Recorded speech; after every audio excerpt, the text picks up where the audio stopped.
Hello friends, आपका स्वागत है गुलाब डोबियाल क्लासेस में। आज हम लोग बीपीएससी यूपीएससी का जो उर्दू ऑप्शनल पेपर होता है, जो 300 नंबर का पूछा जाता है बीपीएससी के एग्ज़ाम में, उससे रिलेटेड क्या उसका सिलेबस है, उसमें कैसे अच्छा आंसर लिखे, उसके बारे में आज हम लोग डिटेल से पढ़ेंगे। सबसे पहले तो ये बता दें कि पूरे यूट्यूब पे बीपीएससी ऑप्शनल का उर्दू का कोई बहुत ही कम चैनल है, और है भी तो उस पर सही इन्फॉर्मेशन नहीं है, जिस वजह से स्टूडेंट लोगों को बहुत ही परेशानी का सामना करना पड़ता है। तो इसलिए जो भी 66 बीपीएससी का मेंस एग्ज़ाम देने वाले हैं वो इस वीडियो को ज़रूर देख लें, क्योंकि उसके लिए ये बहुत ही फ़ायदेमंद होगा। और जिसको भी अगर उर्दू ऑप्शनल पेपर रखना है तो उसके लिए भी एक सुनहरा चांस है कि वो अब इस मतलब कि जो सिलेबस है उसको समझ करके अपनी तैयारी को और ज़्यादा से ज़्यादा अच्छा कर सकते हैं। सबसे पहले हम लोग इसमें उर्दू का जो सिलेबस है उसको देख लेते हैं। सिलेबस देखने से पहले इसमें ख़ास दो बात है जो उर्दू में सबसे स्टूडेंट को जो सबसे ज़्यादा टफ लगता है, वो तो एक इक़्तिबास है और दूसरा अशार की तशरीह है। ये सारा चीज़ तो सब जगह मिल जाता है, स्टूडेंट फंस जाता है यहाँ पे कि इक़्तिबास जो है वो कहाँ से करें और शेर का तशरीह जो है वो कहाँ से करें। तो मोस्टली देखा गया है कि इक़्तिबास जो है जो ज़्यादातर जो पूछा जाता है वो खतूत गालिब से होता है, या फिर जो है ये यहाँ पे लिखे थे खतूत गालिब है यहाँ पे, या फिर गुब्बारे खातिर से जो मौलाना आज़ाद का है जो 65 बीपीएससी मेंस के एग्ज़ाम में आया था। हम लोगों को यही आया था 65 बीपीएससी में गुब्बारे खातिर आया था। या फिर क्या होता है प्रेमचंद का जो वारदात है जिसमें 16 से 17 कुछ कहानियाँ हैं, वहाँ से उठा के पूछ लिया जाता है। तो इक़्तिबास को अगर हम लोग ये तीनों जगह से कर लेते हैं तो मेरे लोगों का काम आसान हो जाता है। बात रही अशार की तशरीह का, तो सिलेबस में एक अल्लामा इकबाल को पढ़ना है, उसके बाद गालिब को पढ़ना है, इसी दोनों का अशार ज़्यादा आता है, और एक शाद अजीम आबादी का भी पूछ लिया जाता है। तो मोस्टली ये तीन शायर का शेर जो है ज़्यादा होता है। बाल जिब्राइल से सबसे ज़्यादा पूछा जाता है। इसके अलावा कभी कभी मीर तकी मीर का भी पूछ लिया जाता है। तो इससे हम लोग अशार की जो यहाँ पे तशरीह है उसको भी हम लोग कर सकते हैं आसानी तरीके से। यही सबसे ज़्यादा टफ होता है पूरे बीपीएससी के उर्दू ऑप्शनल पेपर में। इसी के लिए हर जगह स्टूडेंट परेशान रहता है कि इसको कहाँ से करें। तो ये तरीका बता दिया आपको कहाँ से करना है। ये खास के जो 66 बीपीएससी वाला आता है एग्ज़ाम होने वाला, उसमें ये पूछा जाता है। और ये जो है जो क्वेश्चन होता है उसमें इक़्तिबास को बनाना कंपलसरी होता है, आप उसको स्किप नहीं कर सकते, क्योंकि ऑप्शन में जो रहता है तो ऑप्शन में इक़्तिबास करना लाजमी रहता है और अशार का तशरीह करना लाजमी रहता है। ये दोनों आपको हर हाल में करना ही करना है।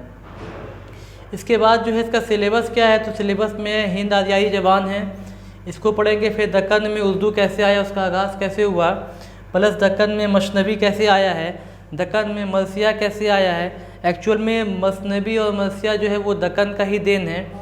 दक्कन में उर्दू जो है वो दिल्ली से जब मलिक कफूर और अलाउद्दीन खिलजी का वक्त हुआ करता था, तब ये दक्कन में उर्दू वहाँ पे फलने फूलने लगी। तो इस तरीके से वहाँ पे ऐसा कहा जाता है कि दक्कन का कोई भी बादशाह ऐसा ना गुजरा होगा जिसने मसनवी या मरसिया न लिखा हो। तो ये हर बार पूछता है दक्कन में मसनवी या मरसिया, बीपीएससी में पूछा था 65 में इस बार। उर्दू और खड़ी बोली में क्या रिश्ता है। उर्दू का आगाज़ में मुख्तलिफ नज़रिया, क्योंकि उर्दू जो है बहुत सारे जवानों से मिलकर बनी है, ठीक है, जिसका मतलब होता है लश्कर। उर्दू एक लश्कर से बना है, तो इसमें तरह तरह का ज़बान है। तो किसका क्या नज़रिया है, हर एक फ़िलासफ़र का उसके बारे में बताना है कि किसने कहाँ से कहा। किसने कहा पंजाब से, तो किसी ने कहा सिंध से, किसी ने कहा उर्दू का जो आगाज़ है वो हरियाणा से हुआ है, किसी ने दिल्ली से, उसको देखेंगे इसमें। फिर है बागो बहार जो मीर अमन का जो लिखा हुआ दास्तान है, उसको हम लोग देखेंगे। फिर है गुब्बारे खातिर, ये मौलाना आज़ाद की लिखी हुई है। इसमें ये 24 खतूत का मजमुआ है, और ये जब वो मतलब कि जेल में जब बंद थे 1942 में क्विट इंडिया मूवमेंट के टाइम में, तो उसी वक्त में उसने जेल में लिखा था, ये अपने दोस्त को लिखा करते थे खत। फिर जो है ये खतूत गालिब है, ये भी खतूत का मजमुआ है। इससे भी इक़्तिबास पूछता है, इससे भी इक़्तिबास पूछता है। अगर गालिब के कोई खतूत को पढ़ ले तो उसके अंदाज़ को समझ में आ जाता है कि गालिब का जवान कैसा था, ठीक है। जैसे कि गालिब में लगता है कि आम बोलचाल में लिखा हुआ है, आओ मियाँ बैठो, इस तरीके का लैंग्वेज होता है गालिब का, उससे हम लोग पकड़ सकते हैं कि ये गालिब का खतूत है। गुब्बारे खातिर 3-4 बार पढ़ लें। गुब्बारे खातिर अगर कोई सुंबुल निगार की किताब आती है उसमें गुब्बारे खातिर को पढ़ लिया जाए तो उसके एक पता चल जाता है, बीच बीच में कुछ कोटेशन दिया हुआ है उसका, वहाँ से भी पढ़ करके हम लोग डायरेक्ट पता लगा लेते हैं कि ये गुब्बारे खातिर से आया है। ये अपनी बीबी जुलेखा का किस्सा भी बताता है, उसमें जेल में बताता है कि किस तरीके से इसने ज़िंदगी जिया है जेल में, प्लस इसको जसौंदा पसंद था चाय के बदले में। इस तरीके का इसका पूरा किस्सा कहानी है, प्लस अपने अक्लमंदी को बताया है कि कितना तेज़ इंसान था, ये सारी बात को लिखा हुआ है इसमें। और इसको 1000 अशआर याद था। और पूरे गुब्बारे खातिर में जो है फ़ारसी का ज़्यादा से ज़्यादा जोर देखा गया है, पूरे गुब्बारे खातिर में पर्शियन का शायरी भरा हुआ है। इससे इसके जहन का भी पता चलता है कि बहुत तेज़ इंसान थे मौलाना आज़ाद। तो उसके बाद फिर जो है शेर में फैज़ अहमद फैज़ का है, फिर उमराव जौन अदा को पढ़ना है हम लोगों को, इकबाल के बाले जिब्राइल को पढ़ना है, गालिब को पढ़ना है, मीर तकी मीर के शेर शायरी को पढ़ना है, मीर तकी मीर की ज़िंदगी को भी पढ़ना है, और इसके अशार पे पूछ लिया जाता है कि इसके तशरीह कीजिए। फिर उस तरीके से है साद अजीम आबादी, इसके बारे में पढ़ना है। फिर नोवेल क्या होता है, अफसाना क्या होता है, दोनों में फ़र्क क्या होता है, नोवेल और अफसाना में पूछता है बार बार। प्रेमचंद का अफसाना भी पढ़ना है, उसका नोवेल भी पढ़ना है, सौदा की कसीदा निगारी भी पढ़ना है, प्लस कसीदा क्या होता है ये भी जानना है, और सौदा की कसीदा निगारी को पढ़ना है कि किस तरीके से कसीदा मतलब एक कसद वर्ड से बना था जिसके मतलब होता तारीफ़ करना। कलीमुद्दीन अहमद की तनकीद निगारी, ये खास करके बिहार के थे, तो ये बहुत ही इम्पोर्टेंट है। इसके आने से जो है पूरा भूचाल मच गया उर्दू ज़बान में। और जब ये इंग्लैंड से पढ़ करके आए थे तो यहाँ पर के जितना भी शायर हुआ करते थे उस पर बहुत ही ज़्यादा इसको तनकीद किया, उसको बहुत ही ज़्यादा लान तान किया था कलीमुद्दीन अहमद ने। और ये फिर बिहार में तनकीद निगारी है, बिहार में जैसे मोनाजिर एहसान जो थे, अभी इसका इंतकाल हो गया हरगानवी का, उनके बारे में भी लिख सकते हैं, और प्लस कलीमुद्दीन के बारे में लिख सकते हैं, प्लस 8-10 और जो है बिहार के बड़े शायर गुजरे हैं उसके बारे में पढ़ेंगे। ये जो है आपको नालंदा यूनिवर्सिटी से जो किताब चलती है उर्दू की, उसमें आपको मिल जाएगा। उर्दू पर अरबी और फ़ारसी के क्या असरात हुए हैं, इसको पढ़ना है। प्रेमचंद की जो वारदात है उसमें 16 या 17 कहानी है, मालकैन है, और प्लस उसमें और भी दरोगा है, और भी बहुत सारा कहानी है, उसको पढ़ लेना है।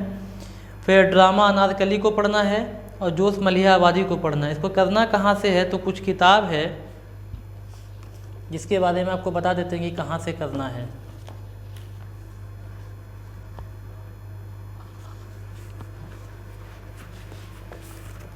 ये जैसे एक उर्दू की किताब है, उर्दू शायरी का तनकीदी मुताला, ये सुम्बुल निगार की किताब है, इसको ये एक रख लेना है।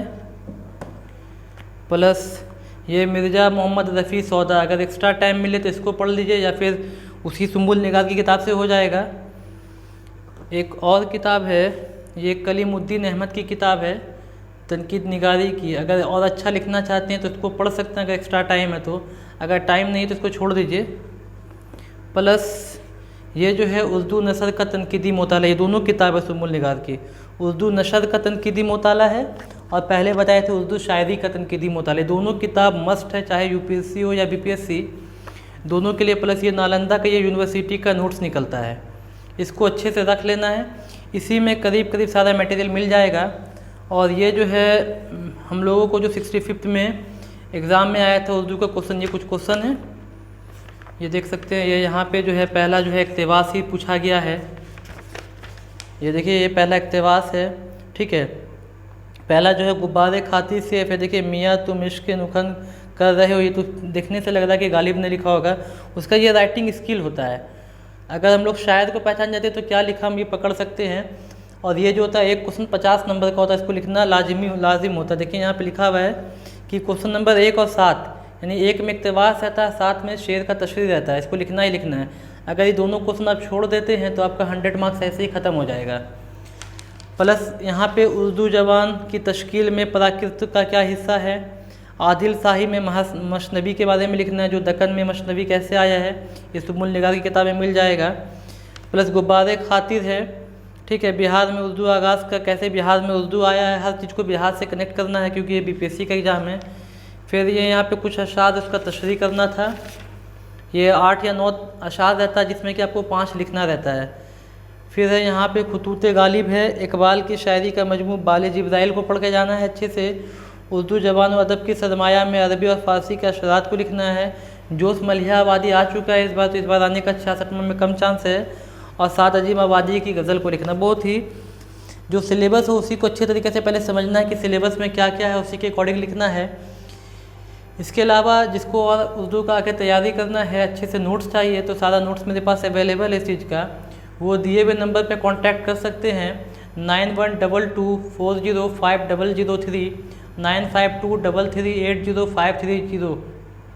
इस नंबर पे कांटेक्ट कर लिए। अगर आप लोग को तैयारी करना है तो आप कमेंट में नीचे लिख के बताइए कि इसके बारे में हमको अगर आगे पढ़ाना है तो हम एक एक करके सारी चीज़ को यहाँ से पढ़ा देंगे और आपका बहुत ही कम टाइम में 66 बीपीएससी का जो ऑप्शनल पेपर है या जिसको आगे उर्दू अपना पेपर लेकर के आगे बढ़ना है उसका हम तैयारी करा देंगे।